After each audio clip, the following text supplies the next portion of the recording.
Yo, what's going on, everybody? Tonight we are live for This Week in Wrestling. Me, joined by Cam. How's it going, Cam? Hey man, it's going pretty good, man. So we are coming off of a big time Royal Rumble weekend, and yeah, man, we got a lot to cover between AEW and WWE. So I'm glad I'm back. We're back for another week, and for this week in professional wrestling, man, it's gonna be a good show. So let's hit it hard. Let's hit it fast. Let's start off with Smackdown. Oh my god, what an ending of the show. Absolutely fantastic ending, man. Once again, just another layer to this storyline that just makes it so great. One of the best things going on SmackDown right now, and yeah, man, I loved it. Loved every second of it. The great thing about it is, where is Jay? Like, where is he? No one's heard from him. No one's anything. I'm curious as to see how they're going to add that little wrinkle in. That's the thing, man. Like I loved how they incorporated that in. I think that was absolutely genius, and the way they kind of ended SmackDown tonight, and it's still like a cliffhanger. So it just wants you, it brings you back to the next Friday just to see how that comes into play. Especially since they got a big tag team match coming up because the winners of the tag team tournament were Ricochet and Braun Strowman. So it's just like, where's Jay? Is Jay's going to show up? Is he not going to show up? Is Solo going to take Jay's place in that tag team match? You just don't know. That's the great thing about Friday Night SmackDown. They leave you off on cliffhangers, and yeah, that's just another reason why SmackDown is so great. Yeah, oh man. I was on the edge of my seat during that promo. The backstage promo earlier with Roman. There's nothing better right now than the Bloodline. Absolutely. So let's start off with the first match of the night. That tag team tournament match. I know we didn't get the winners that we wanted. At least the winners that I wanted. I don't know about you, but that match. Oh my god, the match was so good. Regardless. Absolutely. I think it wasn't anything too crazy, and it's still like a water and oil kind of combination with Ricochet and Braun Strowman. It'll take me time to get used to that tag team, but they do work well together. I can't lie. Um, but definitely, I definitely would have wished, and I'm thinking that you're thinking the same thing I'm thinking, but I definitely wanted Imperium to win. Like I said, once again, I just think they're one of the best tag teams on SmackDown, besides the Usos, obviously, and the Brawling Brutes.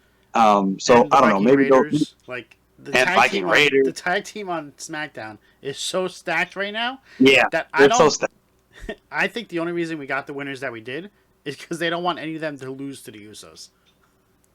Yeah, that's a fact. That's a fact. But I definitely think they'll revisit Imperium, come back, and hopefully Imperium gets a shot at the tag team titles. I think they definitely deserve it or whatever.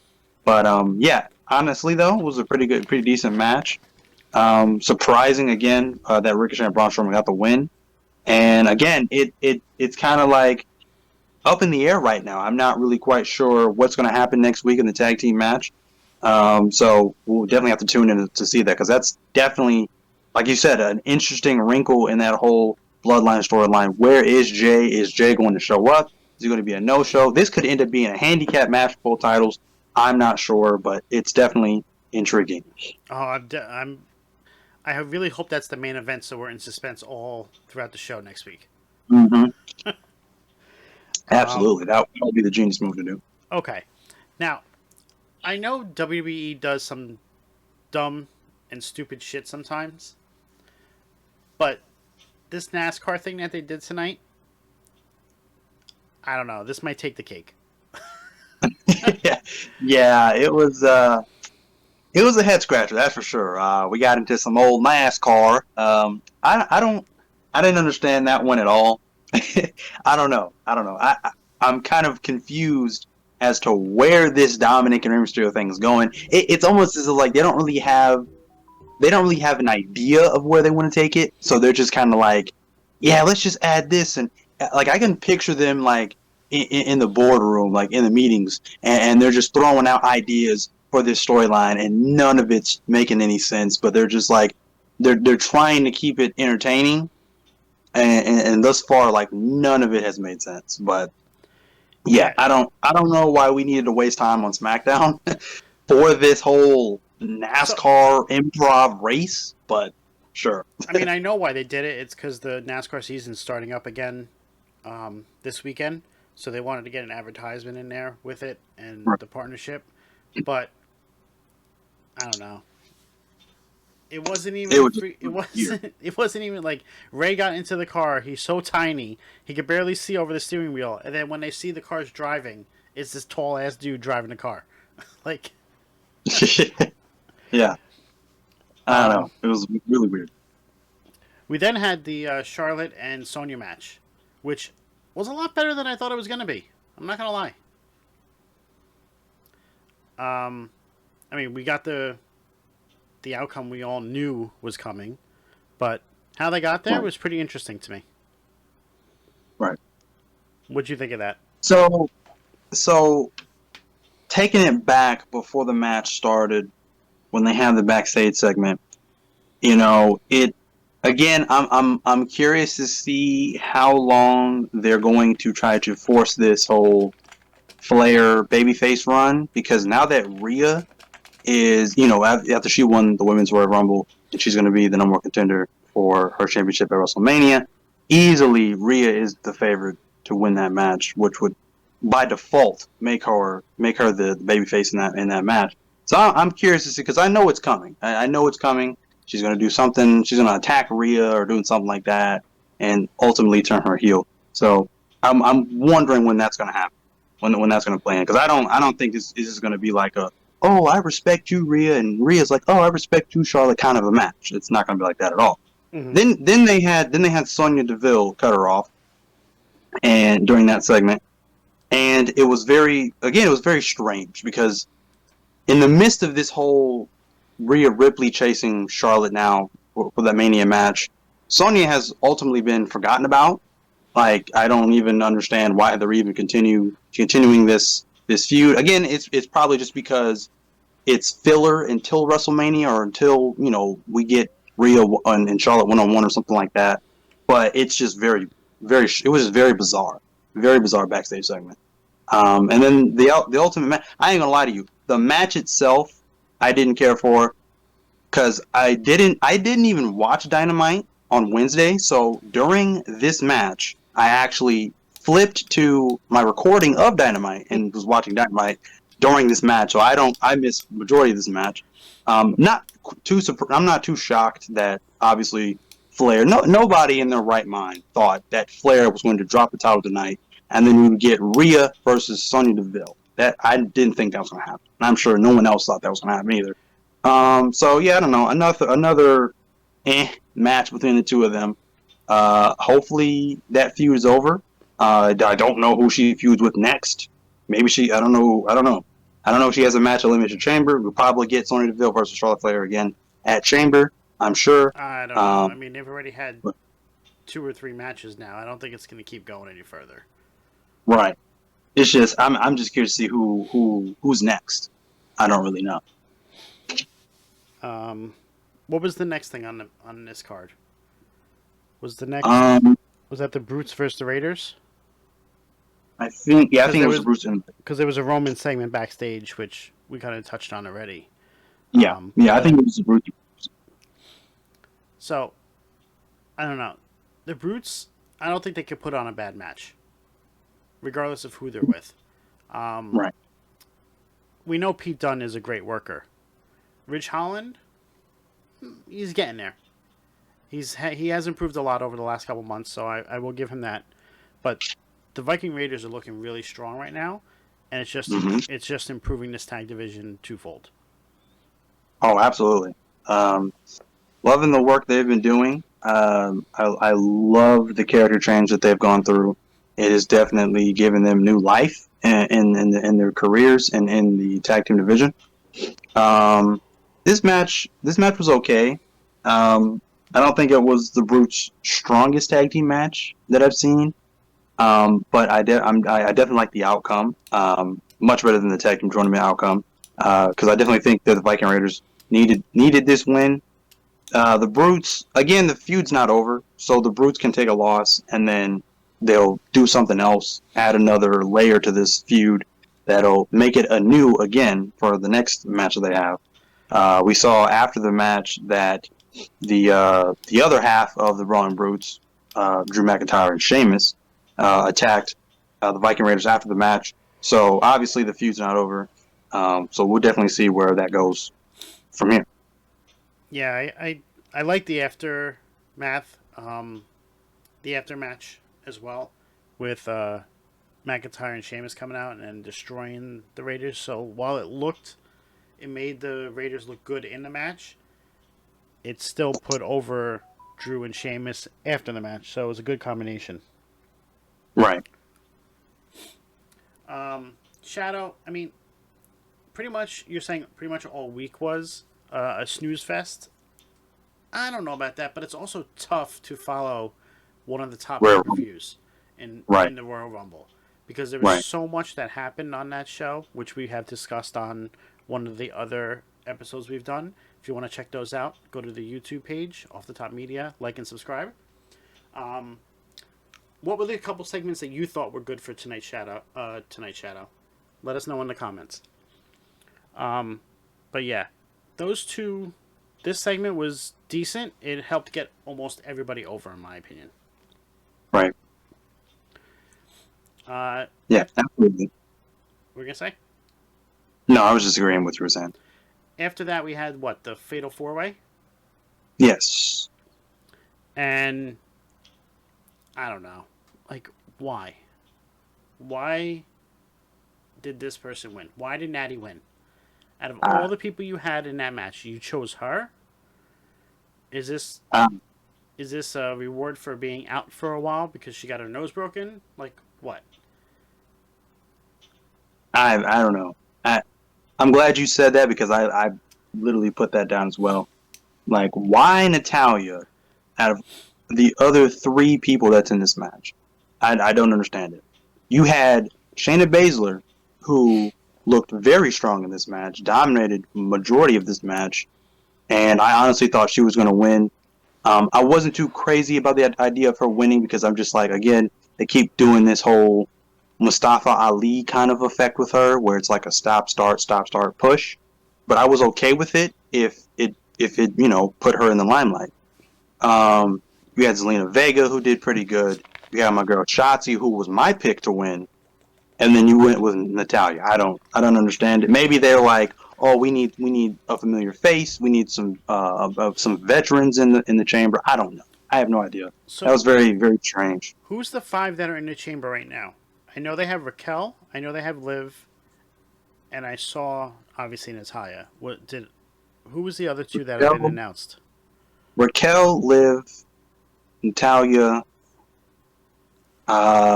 Jesus Christ. Who Let's else see. is in that match?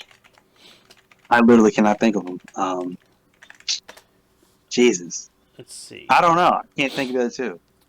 Because I thought I saw. Did they show that Alexa and Asuka were the other two? That's who it is, I think. Yeah. Oh Yep. I no, think that's. Asuka and Nikki Cross. Yeah, that's who it is. Nikki Cross. So okay, so there's one more spot. Um, Mhm. yeah, I mean, the only winner of this match with Asuka in it should be Asuka. Like, I think so. I so think so. I guess it really doesn't matter who they put in, so that's why they put Natalia. Okay, fair point. Fair play to Yeah. WWE. Right. I thought one more thing on that match too. I thought it was funny because Wade almost called Shotzi Blackheart. I don't know if you caught that, but I thought that was kind of funny. I So did not, but yeah, mentioned in commentary, did you catch during the? Oh, you didn't watch the match. You said you flipped off of it, but during the Charlotte and Sonya match, um, Michael Cole said "Fire and Desire." really, Yeah. that's crazy. That's interesting. So little things like that they're allowed to do now, as opposed to when Vince was in charge, are good because it's bringing up history, which they didn't used to reference. So I do like those little touches. Yeah. But that's all we have on SmackDown. What was your grade for tonight? Let me check. Oh, my grade for SmackDown was a 4.7 out of 5. And I'm giving it that grade just solely off of the ending. I mean, you know, Roman comes out, cuts a great promo, and then Sammy coming from out of the crowd and attacking Roman was absolutely amazing. We officially have our match for Elimination Chamber, 1-on-1 between those two, and it's amazing. As Sami Zayn is so over right now, it reminds me of like 2013, 2014 Daniel Bryan being over. So it's that wild. So, how weird was it just to see Roman come out with Heyman and no one else? It's a rare sighting. You don't ever see it happen. So yeah, it does feel a little weird. Good call in the chat, Vapid. He said Sammy hitting that spear. That was a good spear. Yeah, that was a good spear. Yeah. And Roman sold it pretty good too. So Yeah. gotta give props to both. My rating for SmackDown was a 4.75, and it was based off the opening match and the whole Bloodline throughout the show. So we're gonna move over to AEW now. Yes, we are. Okay. I will say, you know my feelings on AEW. I don't always enjoy what they do. I don't always watch everything on it. Sometimes I'll flip back and forth. This Wednesday, I want to say, was probably one of the most I've been invested in the entire show. It kept my attention throughout the entire night. So, Nice. props to them. The way they started off the night with Moxley and Paige was just so good. Like, I love Mox's entrance, even though he needs to go back to his other music. I'm just over the Wild thing. But that match was so good, and what they did after it just keeps adding to the story and adds just multiple layers. Absolutely. Yeah, like I said, these two can't put on a bad contest, I don't think. And it was another hard-hitting match. Of course, Mox likes to bleed, so of course he's going to be bleeding in this match. Yeah, like I You said. mean before the match, when the camera caught him bleeding? Yeah, I was just getting ready to get to that.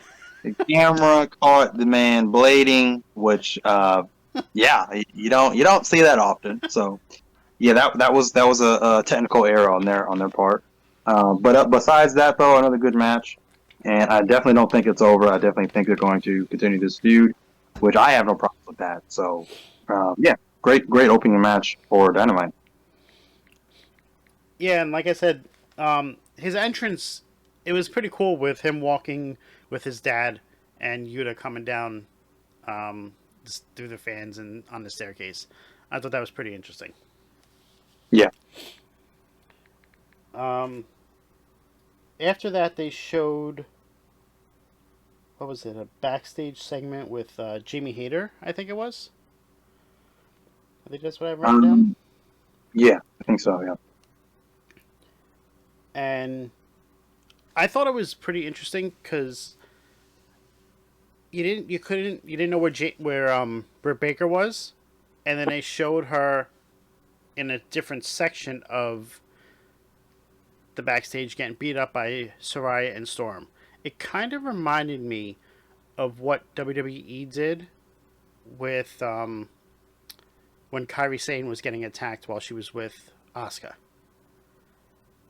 Like, because they had the grates there and everything else. Like, it almost was identical to what happened with her. Don't you think a little bit, though? A little bit, yeah. I do. I'm not sure where the angle is really going. But right now it's the originals versus like the outsiders. With Jamie Hayter, Britt Baker against who is it? Whoever they're going against, I can't remember. You mean like Britt Baker? They're going up against Saraya and Storm. Right. There it is. It's Riot and Storm. So it's kind of like the outsiders versus the homegrown in AEW. At first, I didn't really care for the angle, but it's getting a bit interesting because now it's turning the tables, if you will, where it's or should I say swapping roles, however you want to put that, where because Britt Baker always is, she's typically the heel, she's typically the bad guy in most of these storylines, but with this whole storyline now, it's almost kind of making her look like the hero because now she's sort of like, I don't know, defending the originals or being, waving the AEW banner.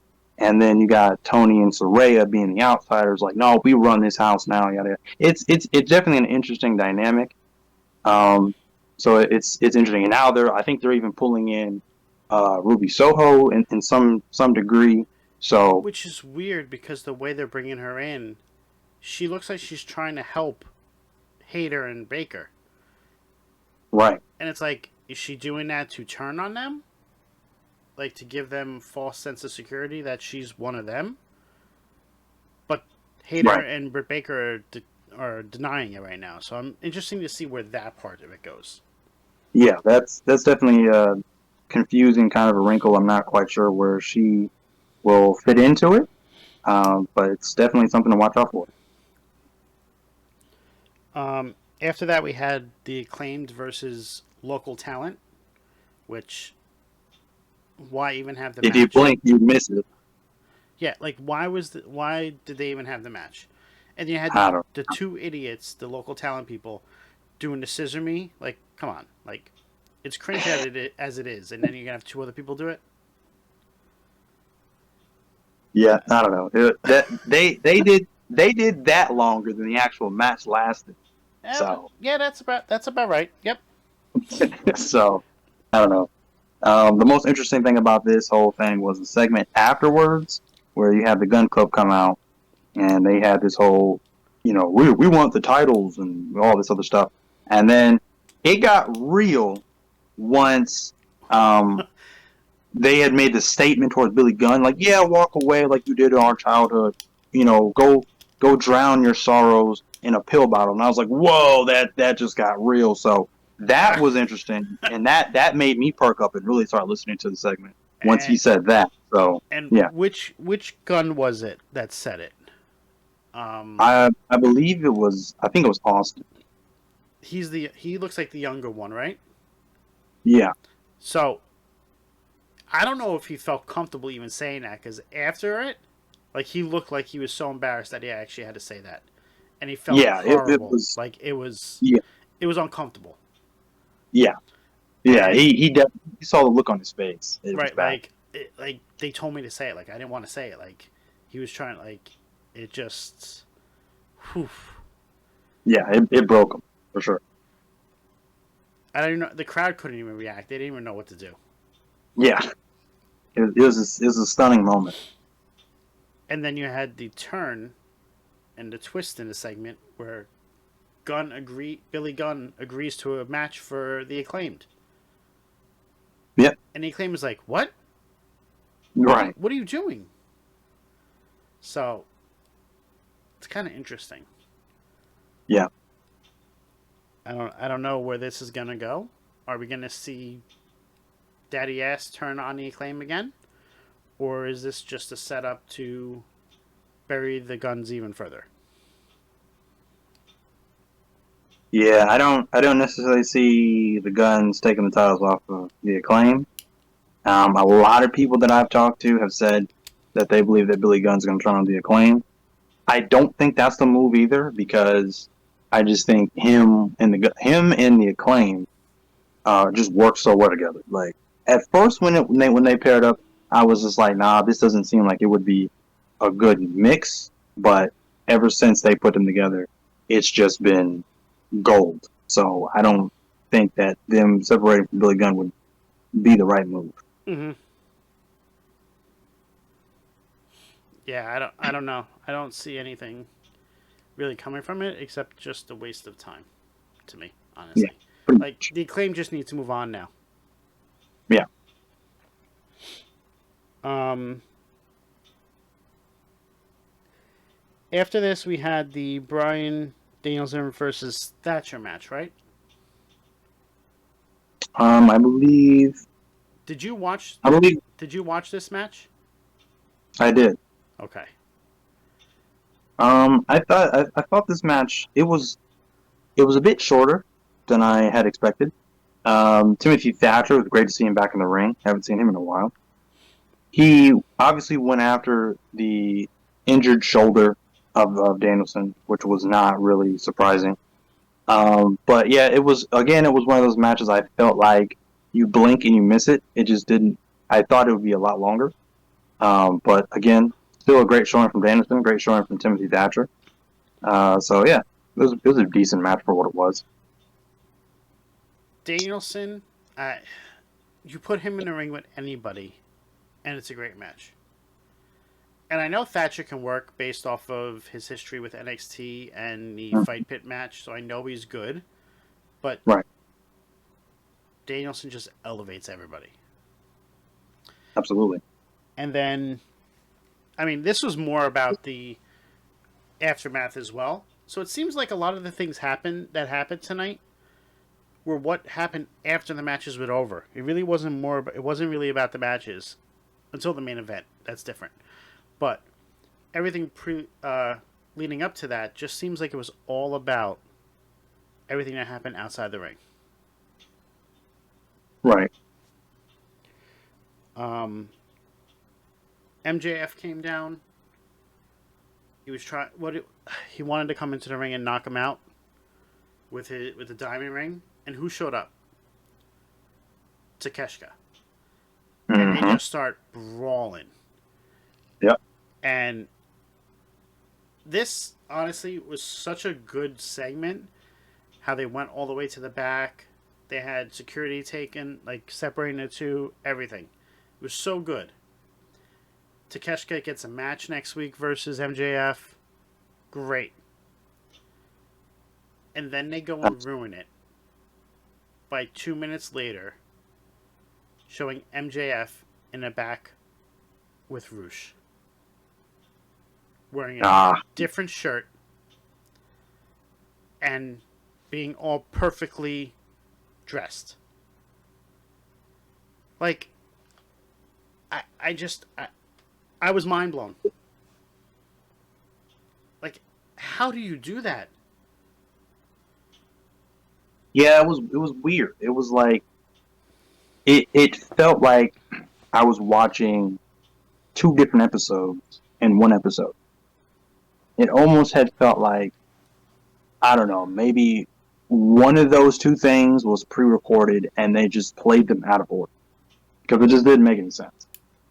So that was very very bizarre. But who knows? Like they are using MJF to his full ability. Like they are showing him even if he's not in the ring, backstage segments, backstage brawls. They are keeping him in the limelight because he is a world champion. So I mean, I don't know. They're just using him any way they can, I guess. Mm-hmm. Yeah, I get that, but it's just I don't know. That just like change is Yeah, like just ruined the whole segment for me. right. It's like was that supposed to be played on Rampage coming up on Friday? That's what I'm thinking. Like you know, But yeah, um, and then after all that, we had the Jade Cargill match versus um, oh, who did she fight? I forgot to write down who she fought. she fought. Oh gosh, I just Red Velvet. That's what it was. Okay, so I didn't write it down because it didn't matter. You knew she was winning. Yeah. It could have been Mercedes Moné coming there, and you knew she was not going to lose her 50th match. No. It's like, all right, let's get a real challenger on her, and have somebody beat her now. Right. I'm just done with it because now it's getting to that point where the expectation is everything is going to happen every time she comes out. Right. Yeah. No, I completely understand that.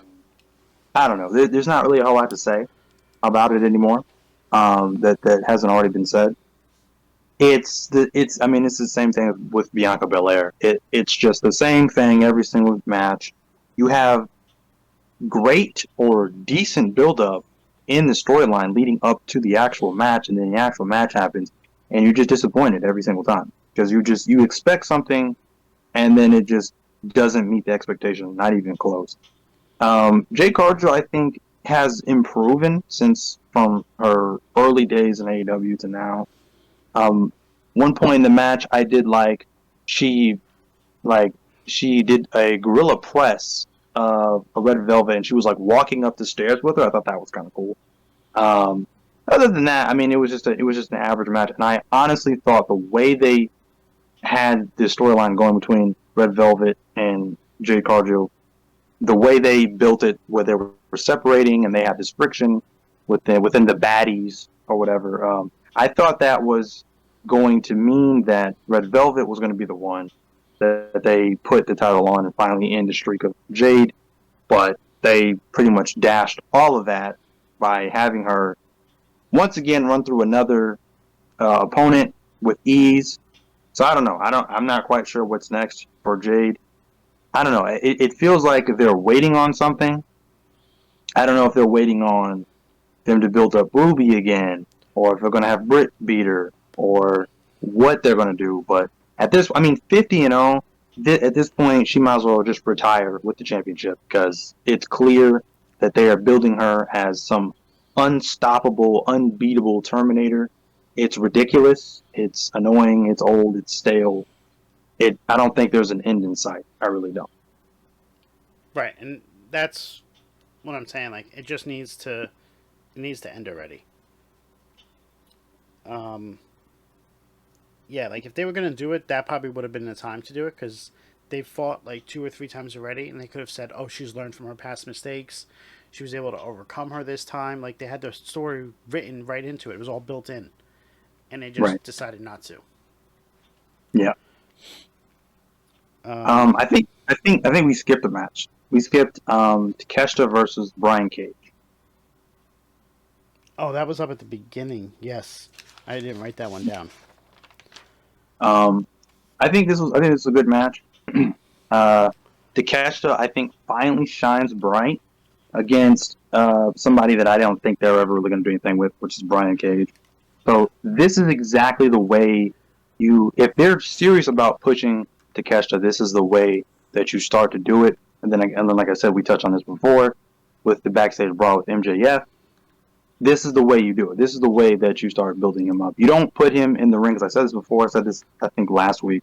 You don't put him in the ring with your top stars like Danielson. Of course, you want to see those kind of matches, obviously, because of the namesake. You know what these wrestlers can do in the ring, so you know they're going to have great matches. But with Takeshita trying to build up his stock and climb the rankings, if you will, of AEW, you have to put him up there with lower mid card guys that you think that he's still going to have a good match with. Obviously, Takeshita is great right now, but matches that okay, there's no way that they're going to put over Brian Cage or whoever over Takeshita. Mm-hmm. They need to start building him up and treating him like he is a top star. So yeah, I thought this was great. I thought he finally shined through, and yeah, I think he's going to start hopefully climbing the rankings. And yeah, I'm excited to see what else he can do. Yeah, I mean, while while they did showcase Takeshita in this and give him the push that he actually needs, Brian Cage still looked good. And he's Oh yeah. actually gotten a lot of TV time lately, and I can Hmm. see his stock rising within AEW as well. Right. Um, I don't know if they really know how to use talent like his, but They don't.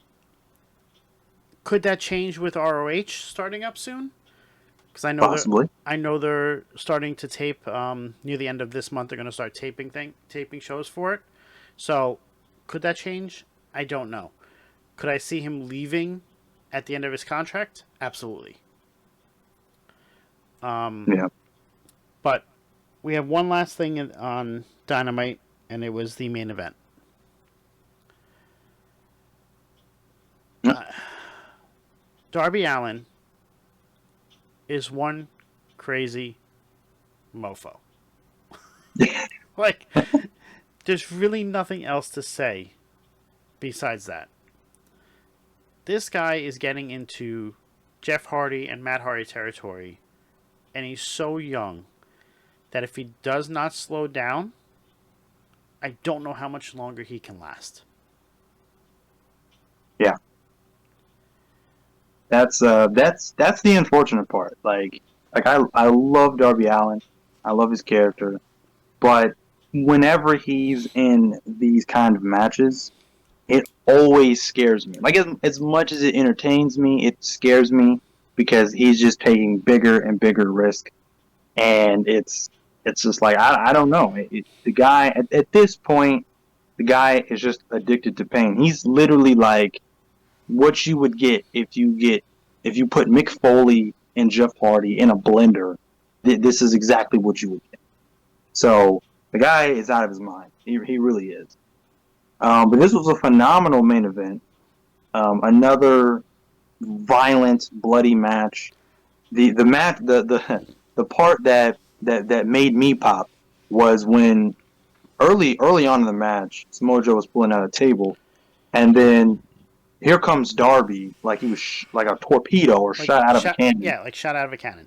Crazy. And he dives through the ropes, through the table, and I think the end of the metal parts of the on the other side of the table caught Joe in the head, and then Joe was just cut open the rest of the match.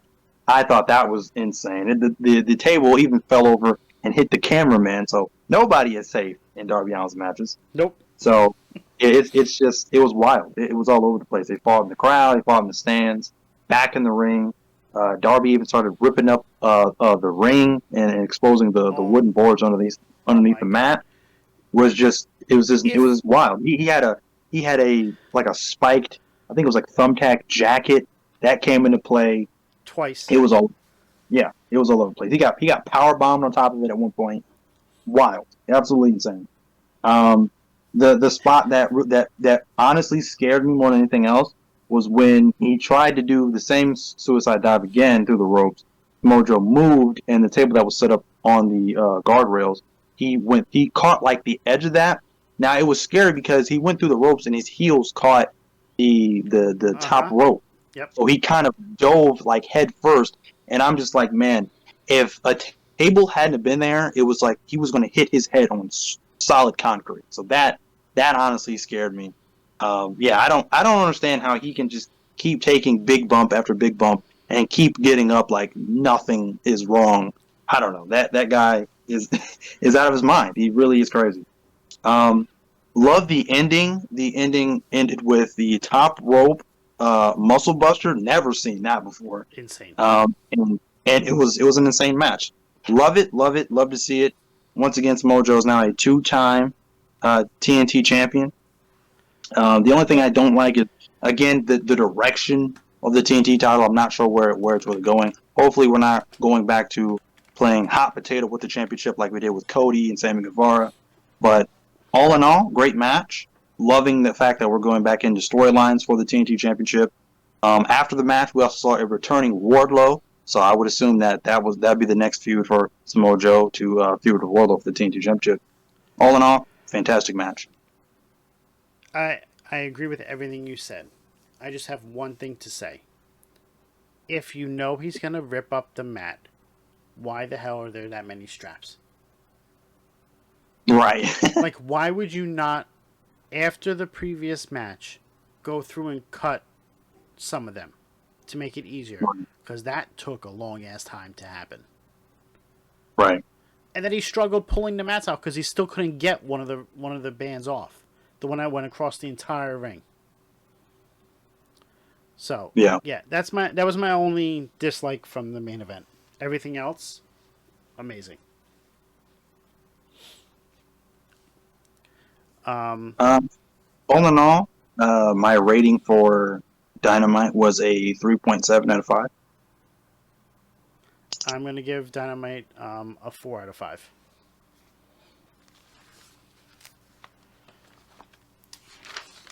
Now we're moving on to Raw. Did you No, watch wait, NXT. Did you watch NXT? Yeah, NXT. Yeah. Okay. Sorry. I really didn't watch NXT this week, so if you just want to do a quick rundown of it, and then we'll move on to Raw, that'd be cool. Okay. So, you didn't really miss a whole lot. This was obviously the go home episode to tomorrow night's Vengeance Day, which I'm very excited for.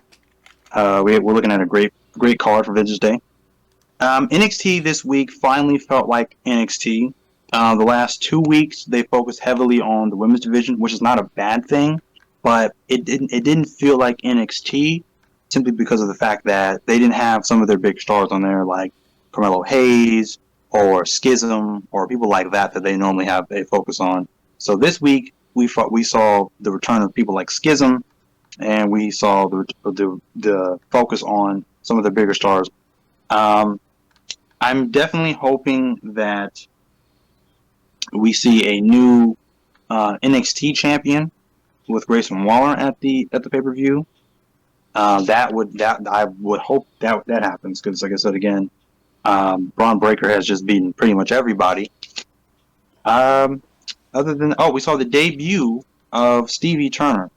Not really too impressed with her. Obviously, I think she's more gimmick than in ring ability. I was impressed with the I guess the enhancement talent that she was in the ring with. Danny Palmer, she really impressed me a lot. So overall, it wasn't anything too special with NXT, but it finally felt like I was watching NXT again. So this week for NXT, I'll give it a 3 out of 5. But I'm definitely excited for NXT Vengeance Day. I'll even say NXT Vengeance Day has a better looking card than the Royal Rumble did. So I'm definitely hyped for this Saturday. Yeah, NXT cards always look phenomenal, and the Royal Rumble always doesn't because it's built about the two. It's built around the two Rumbles. Right. But yeah, from what I did read up on it, it seemed like it was an enjoyable show. I do have it recorded, so I might watch it tomorrow before Vengeance Day comes on. Yeah. So, overall, what was your rating on NXT? Oh, I gave it a 3 out of 5. Okay. So now let's head over to Monday Night Raw. The promo that Cody Rhodes gave to start the show. Oh my god. When this Yeah. man is given a direction with bullet points of what to stay in with, because I know his promos are not scripted. You know that for sure. You know Right. he can pretty much go out and say whatever he wants, but I'm sure they just give him a little guidance on it. Mm-hmm. And this promo probably was one of the best promos we've heard on WWE TV. That was not Roman Reigns or Seth Rollins. Right. Yeah. No. Absolutely. A phenomenal opening segment from Cody Rhodes. And again, like you said, like the guy just when he's given direction, he just knocks it out of the park every single time. So yeah, like it was great. I think it was good up until he said he outlasted 29 others. I was like, well, let's calm that down. You came in at 30, so let's calm that down. But regardless, I understand. It was still a good segment, still a good promo, and it got me even more hype. It got me even more hyped to see him versus Roman at WrestleMania. So definitely looking forward to that. I mean, technically, when you win a 30-man Royal Rumble and you're the winner, you do outlast 29 others. So he's not True. wrong. True. Well, sorry. This should have been 28 because we still have number 17 that never showed up. Right. Still salty about that because that was my number. Yeah. And then we had the Judgment Day come out after he was done. And I was actually surprised on this. I didn't think it was gonna. I thought this is where we would see it start to go downhill a little bit within this segment, but they kept right on up with it. Like Balor comes out, accuses Cody of being a new version of him, stealing everything that he's done. He took what he did outside of WWE. What he said, "You're coming here, trying to do the same things." And then you had Dominic talk, and I don't. Oh boy. He's getting better, but I think he's just certain times he's trying too hard, and Yeah. it comes off a little bit like a form of, Manufactured. I was gonna say a form of desperation, but manufactured is actually a really good word for it. Yeah. Um, so I was all right with that, and then I did like the fact that they kept going back and forth through it, and we actually got a match set up later in the night, which I was very surprised of the match that we got with that because I did not think Mhm. they would do that on a Monday Night Raw. Right. Yeah. The segment. I didn't quite understand it at first because it was kind of interesting to see who interrupted him in the Judgment Day. Again, like you said about I agree everything you said about Dominic. It just it sounds very almost robotic, almost, but I think he's getting there. Um, so like I said, week by week, I think he's going to improve. I was surprised by the match that we got because I assumed it would have been Cody and Dominic, Right. just because Dominic was the one that was talking first, and they had the most interaction until Damian Priest chimed in. So I was surprised we saw Cody versus Finn Balor, but all in all, it was a decent segment. And like I said again, Cody Rhodes just cannot miss when it comes to promos. So good opening segment for Raw. And then at the end of the segment, as they're still barking back and forth, you have Edge's music hit, and he comes out and just Mm-hmm. attacks Balor, and then Cody comes down and starts fighting along with him, and it just the opening segment for Raw was hot, Mm-hmm. and then it lost Absolutely steam. fast. Yeah. If that would have stayed the way that it was throughout the entire night, could have been a great show. Right. Um, the next match that we had was Seth Rollins versus Chad Gable, and it was a good match. So Oh yeah. this is one you really can't discount because both are great workers, and I love the fact that Gable is getting more screen time. Mm-hmm. 100%. Um, definitely need to get Chad Gable in sort of a singles run. I think he's doing great stuff with him and Otis, but that tag team, it seems to be like currently it seems to be on ice, and that makes sense just because there really aren't the Raw tag team titles alone on that show, so that makes sense. But if we get more Chad Gable, I'm obviously for it. I mean, the guy had a great showing on the Rumble, and he's just continuing to do great stuff. So if we get another Chad Gable singles run, I'd be all for that. Like, take my money 100% because the guy is great. He's what is not really seen a whole lot in WWE, which is like technical mat wrestling, and he's Mm-hmm. phenomenal at that. So yeah, we definitely need to see more Chad Gable. Chad Gable is just amazing. I don't think he can put on a bad match, whether it's a tag team match or in a singles match. So yeah, I would definitely think that Chad and Seth put on probably one of the best matches of the night on Monday Night Raw. I completely agree. We had Rollins win that match, so he's moving on to enter the Elimination Chamber to go against Austin Theory for the U.S. title, which I like how Mm-hmm. they're doing that with the Chamber for the men's. That they are putting a title online. It's not just for an opportunity, and I like that it is a mid card because it actually gives that title focus. Right. I at first I thought that was a little bit odd because I don't think we've ever seen anything like that before. But the more I thought about it, the more I let it sink in, I was like, that's brilliant because again, you got Roman that has both world titles. They're probably not putting him in the Elimination Chamber, and obviously we now know he'll be facing Sami Zayn. So obviously he's not going to face anybody or be in the Elimination Chamber. So the more I let it sink in, I was like, okay, this is actually brilliant. Because again, like I said, Austin Theory right now as the United States champion is red hot, and so the focus is solely on that championship on Raw. That championship on Raw might as well be The the top champion. interim world championship. Yeah, exactly, Yep. the top world championship at this point, while it's over his shoulder. So I like it honestly, and the people that are in that match so far, we are looking at probably one of the best Elimination Chamber matches we've ever seen. I love the lineup so far who's in that match. So, and again, Seth Rollins, I know he's going to be going for that highlight reel moment in that match, as he always does. So, great. I love it so far. So let's see, who do we have so far? You have Bronson Reed, Johnny Gargano, Seth Rollins, and obviously Austin Theory. Yeah. So we know it's only going to be Raw superstars, which is actually brilliant. But I wouldn't mind seeing someone from SmackDown, because that means that the belt could change hands and that guy can move, because we know there is a draft coming up soon. Mm-hmm. So that would be actually pretty interesting if they did decide to do that. Right.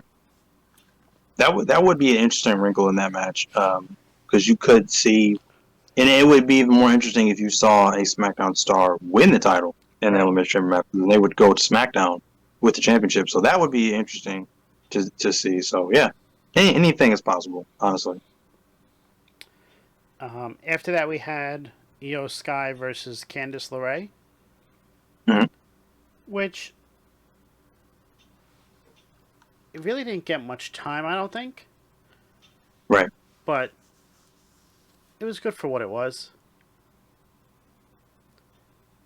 Right. Damage Control needs to find something else to do. And they need to defend the titles, because I really haven't seen them defend the titles that much.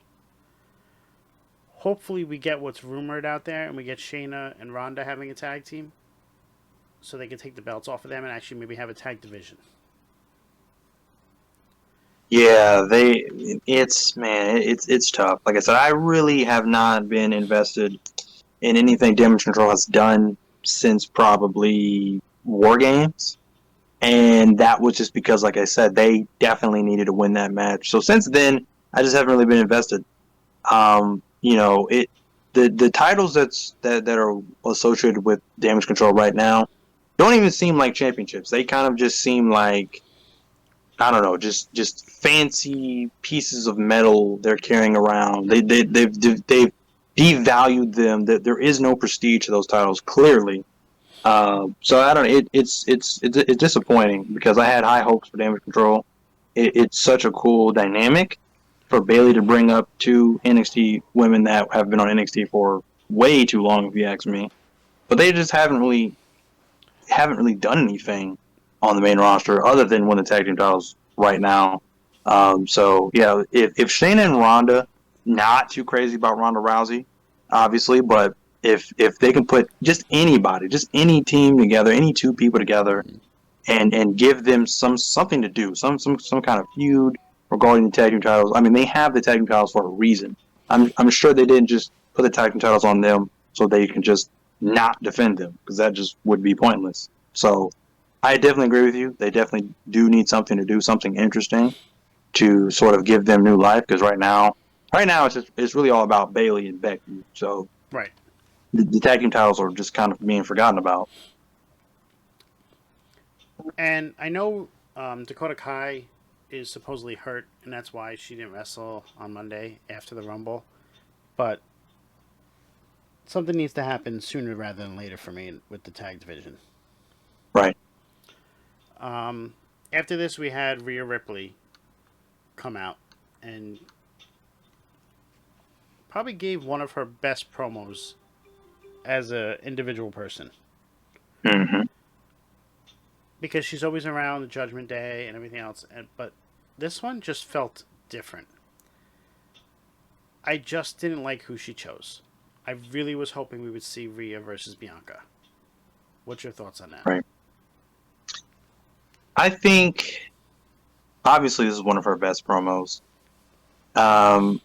I think she chose exactly who I thought she was going to choose. Her versus Bianca. I don't know. That just, I don't know. Again, that just does not seem like the most exciting choice. Obviously, because we've seen what Bianca has done in the past, 2-3 feuds she's been involved in. So I didn't think that was going to go anywhere. So her going against Charlotte Flair, I think is the bigger match. There's just, I mean, right now Charlotte Flair, as much as I don't like Charlotte Flair, right now Charlotte Flair is obviously the bigger name and probably the top target, if you will, for the women's division, whether she's on Raw or SmackDown. So yeah, and then tonight on SmackDown, I think they played the video package, and they're showing the history between the two of them. So that just added to the importance of that match. So yeah, I'm glad she chose Charlotte Flair. So this will be a interesting match. Yeah, again, Rhea Ripley can't miss. Obviously, she's on the top of the world right now, and I think there's rumors that Judgment Day is going to SmackDown anyways. So obviously, it just makes sense. I think wherever Rhea goes, Judgment Day is going to follow her. So yeah, I think this will be a fantastic match. That's actually a pretty good take on it. I didn't hear that rumor that they were going to be moving to SmackDown, so Yeah. Mm-hmm. that does Yeah. make sense now.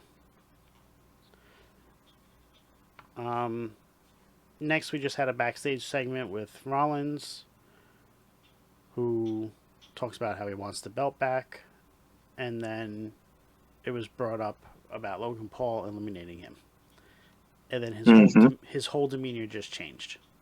Yep. He went from his happy-go-lucky self to all of a sudden serious Seth Rollins, Yep. and Yeah, we're obviously, getting. Go ahead. I was just gonna say what you were about to say as well. This obviously is a tease for us getting Logan Paul versus Rollins at Mania, Yeah. and you know what? I'm all for it. Mm-hmm. 100%. Um, you're starting to see the I guess you could say the Seth Rollins of old, or when he like first kind of started this whole gimmick, where he was kind of like, Dr. Jekyll and Mr. Hyde. Like one minute he's happy-go-lucky, the next minute he's like a crazed lunatic. So kind of going back to the old Seth Rollins a little bit here with that particular segment. And if they're teasing him versus Logan Paul at WrestleMania, I'm 100% for it. I definitely think that'll be an amazing match. We already know what Logan Paul can do in the ring. Again, he's the highlight reel of any event he's on. So yeah, them And two in a ring will be amazing. it's so sad because everybody is just so focused on who Logan Paul is as Mm-hmm. opposed to what he can do in WWE. This man is a bona fide wrestler.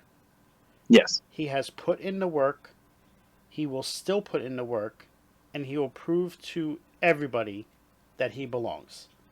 Yes. And for the people that don't want to hear that, I'm sorry, but he's going to prove everybody wrong, and we will laugh when he does. Yeah. Hey, 100%. I just don't really care what he does outside the WWE. I'm just not focused on that aspect. Because in I'm usually a guy that doesn't really care too much for the celebrities, coming in there wanting to wrestle, or the MMA UFC guys coming in. I usually don't care about that kind of stuff. But so when Logan Paul first came to WWE and he was preparing for his first match, I was just like, kind of, rolling my eyes, like, oh, brother, like, here we go again with one of these celebrity matches, yada, yada. But when they showed the clips of him in the ring, and he's training and he's putting in the work, I'm like, man, like, I can't hate on this. Like, I as much as I want to, I can't because the guy has respected the business. He's come in, as you said, put in the hours, put in the work, and he's worked his tail off to get better and to master this art known as professional wrestling. So I can't hate on that. I respect that 100%. And you see the result because every time he's in the ring, it's incredible. So he wrestles like a guy that's been in the business 5, 10 years. So it's crazy. So I love it every time he's in the ring. Yeah, it reminds me of Bad Bunny the year before. Everybody hated on him. Oh, he's just another celebrity, and boom, he put the work in, respected the business, and showed that he could wrestle as well. Right. If they're gonna do this for all celebrity appearances going forward, I'm 100% all for it. Yeah. After that, we went to the next qualifying match, which was Baron Corbin versus Johnny Gargano.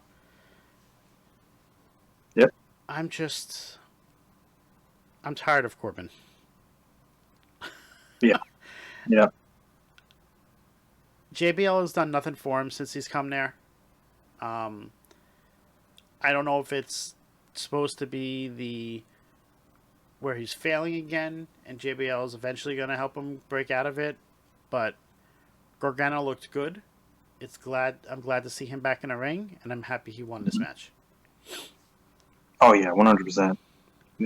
If I'm so glad that Johnny won this match. He desperately needed it.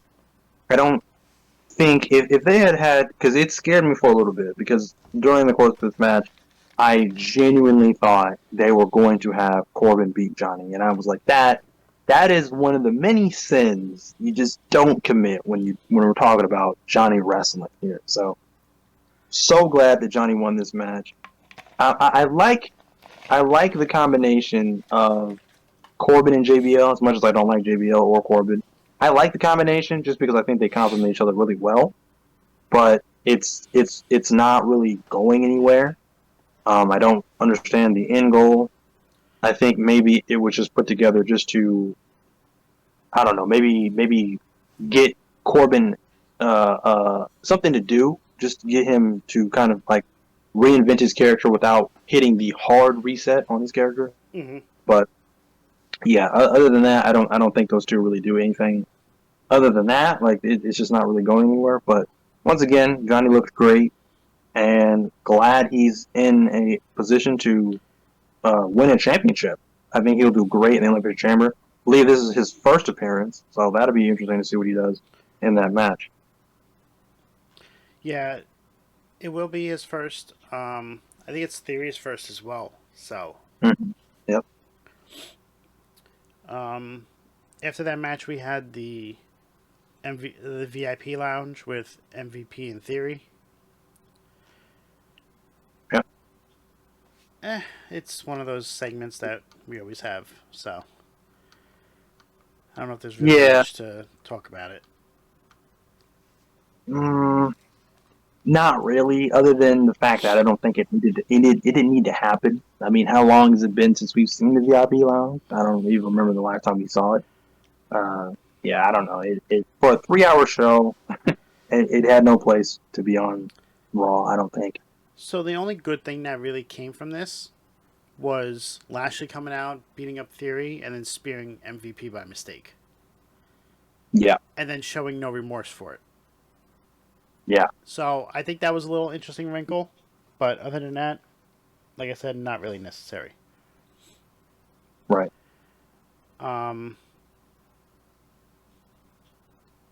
We had Balor still complaining about Cody getting his spot, complaining about Edge.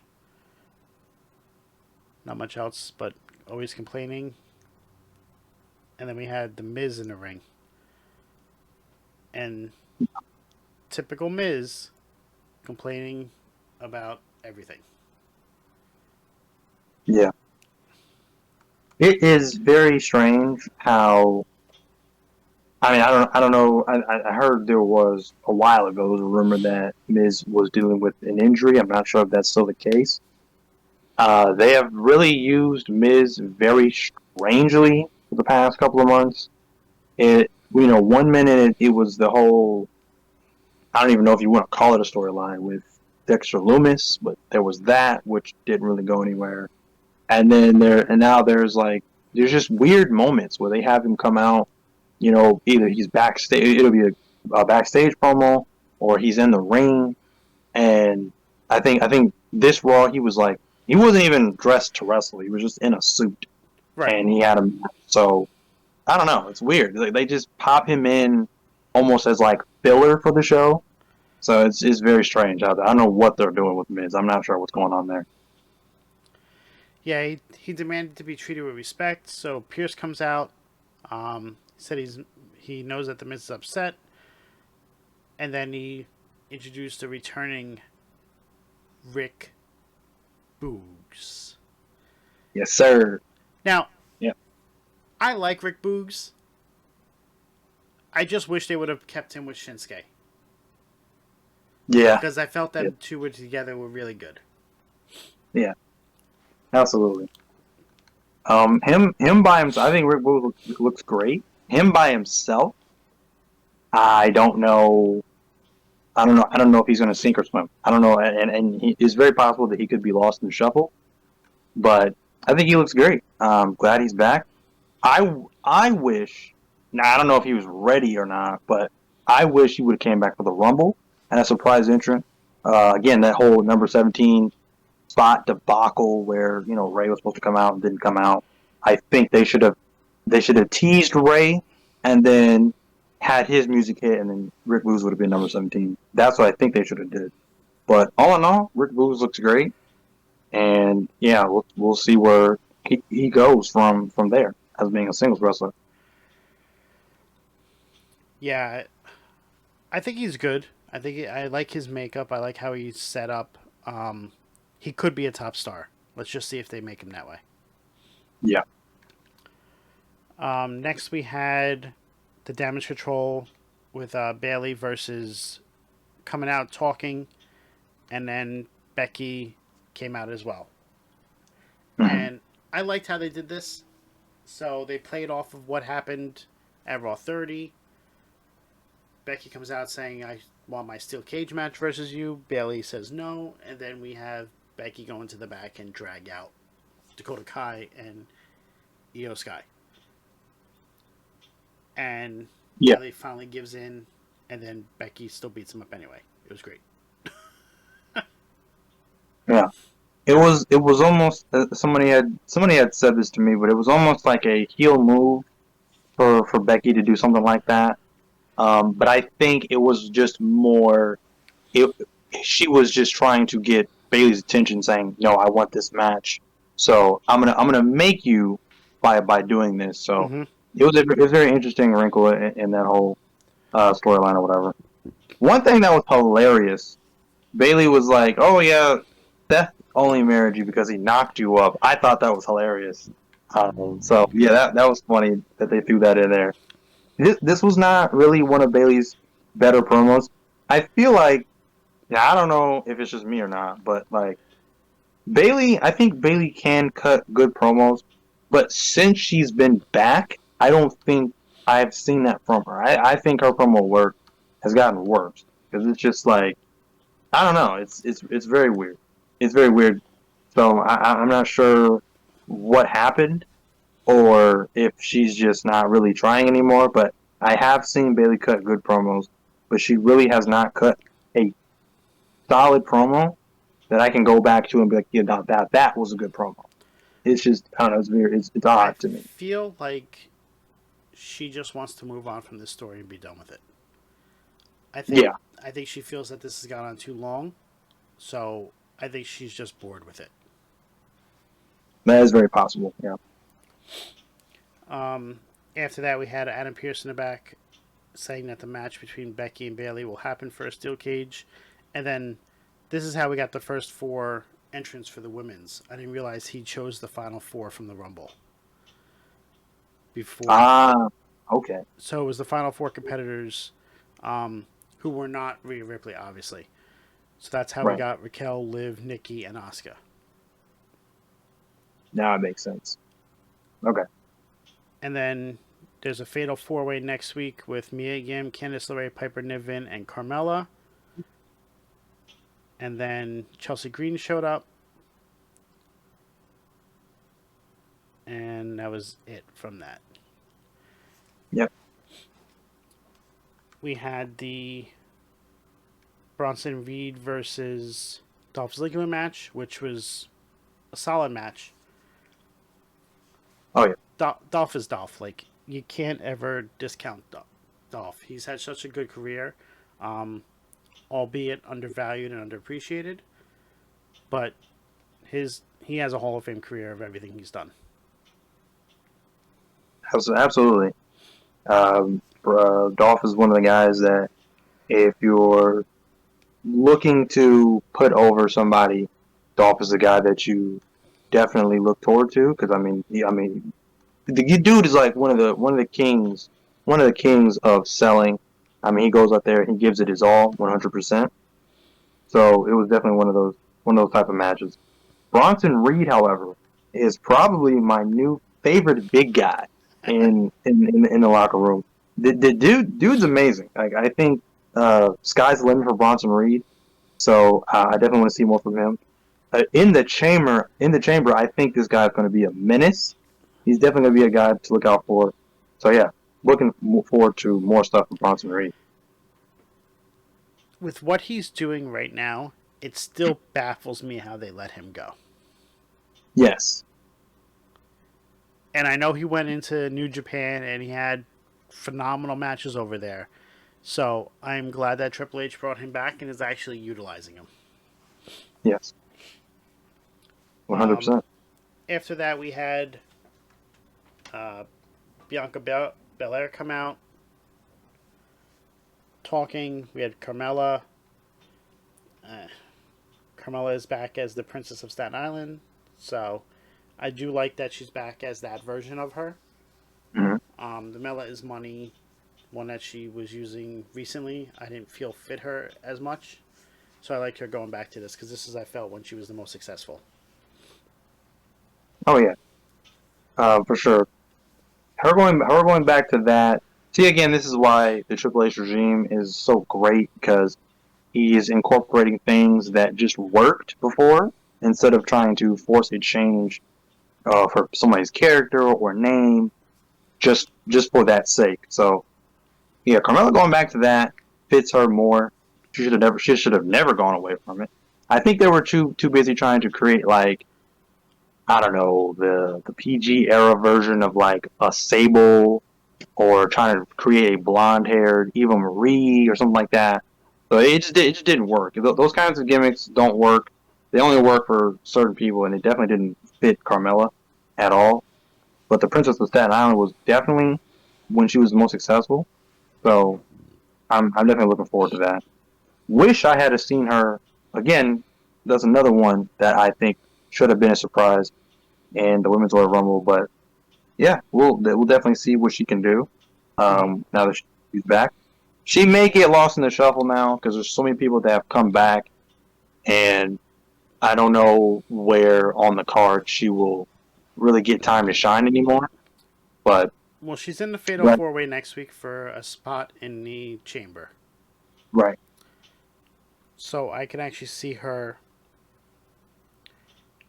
in making the Chamber and possibly actually winning it to face Bianca. that'd be an interesting match. I wouldn't mind it. I don't know. Maybe she'll be the person to be able to beat her. Maybe we've said that 1,000 times though. Yeah, I know. It's Bianca Cena over there. And then we had a little backstage segment with Boogs and everybody. It was there just to be there. Yeah. And then we had the main event of Cody Rhodes and Finn Balor. And it didn't disappoint. It was a good match. Cody just works well with everybody in the ring. Like, it doesn't matter who he's going against. He's developed so much since he left WWE the first time. And he's earned where he is now in WWE. And I'm here to see it. Oh yeah. It was a decent main event. After the match, we got Edge coming out. So actually during the match, I'm sorry, during the match to help Cody win the match. And if they put Edge and Cody Rhodes together as like this makeshift tag team, leading into WrestleMania, I'm all for that. That I think I definitely like that. Because Edge and Cody Rhodes, I would say, kind of have the same kind of pacing to their matches. So I think them working together doesn't seem very odd in it as a tag team. So I mean, hey, if that's the direction that they're going, yeah, I definitely want to see that. That would be a different dynamic, if you will, with those two guys. You think they would do 3 tag with the intergender and include Beth and Rhea? They could. I'd be for that. I almost think. Well, I don't know. It's Because I don't weird. I don't think they want to Because give I don't think they want to give Beth a full match. right. I was gonna say before it's kind of muddy now because Rhea already won the women's Royal Rumble, but I was gonna say Mania. It looked like it was gonna be Edge and Beth versus like I don't know Dominic or either Dominic and Rhea or any of the combination from Priest and Finn Balor Mm-hmm. at Mania, but that's obviously not gonna happen now. Right. I don't know, but that seems to be where they're going because they keep incorporating Beth Phoenix, especially with Rhea. So I'm sure we're going to get some sort of intergender tag match eventually. Not sure when. I could see it happening at the Chamber. It's possible. Yeah, Other than that, it's I can gonna. see it. Other than that, it would just happen on a Monday Night Raw, a random Raw, because Right, there's no other pay-per-views after Chamber before Mania. I don't think right. so. Yeah, they might be saving it for Chamber. I would think. I mean, it's 2 weeks away from tomorrow, so it's coming up. Right. But overall, what was your thoughts on Monday Night Raw? Overall, I thought this was kind of a letdown based off of the ending to the Royal Rumble. I thought SmackDown tonight was a lot better. But again, I probably shouldn't have a lot of high hopes for Monday Night Raw. Monday Night Raw has kind of struggled. So I gave this out of 5 a 2 out of 5. It was there were spurts of good moments. Overall, as a whole, I thought Raw was not that great. It could have been better, but it was, I guess, salvageable for some of the matches that we got. So I gave it a 3 out of 5. Cody's promo, Rhea's promo, the main event, and then the good matches that we had for the U.S. Chamber, U.S. Elimination Chamber. I think that balanced everything out from the bad that we saw. So I'm going to give it a 3 out of 5.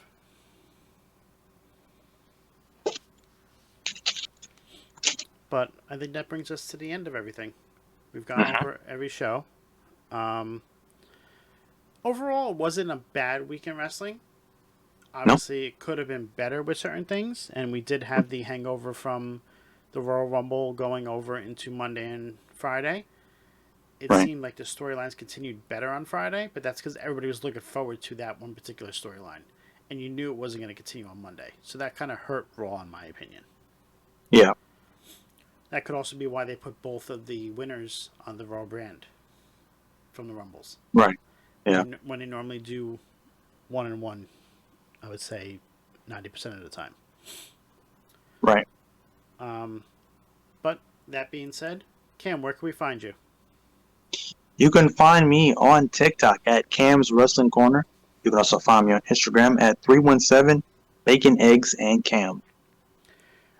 I am Scowls. You can find me on Twitch, YouTube, and Twitter, off the top media. And then we also have a TikTok as well. Want to thank you all for coming out. Catch us back here again next week at 10 p.m. on our regular time slot for This Week in Wrestling. And we hope to see you guys again soon. Have a great evening. Later, guys.